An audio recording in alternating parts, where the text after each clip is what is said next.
Hasil KS3 Naga vs Sriwijaya FC Liga 2.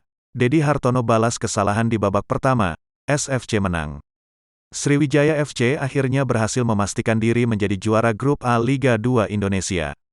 Hal tersebut tak lepas, usai Sriwijaya FC berhasil menang atas KS3 Naga dengan skor 1-2. Sempat tertinggal di babak pertama, Sriwijaya FC berhasil comeback dan meraih kemenangan.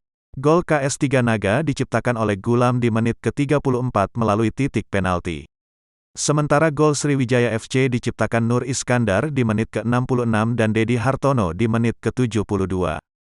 Pertandingan antara KS3 Naga vs Sriwijaya FC ini berjalan di Stadion Kaharudin Nasution, Pekanbaru, Selasa, tanggal 23 November tahun 2021.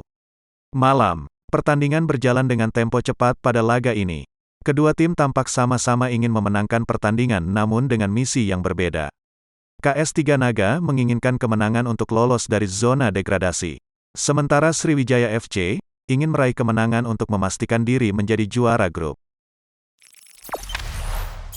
Jangan lupa subscribe, share, komen, dan like ya!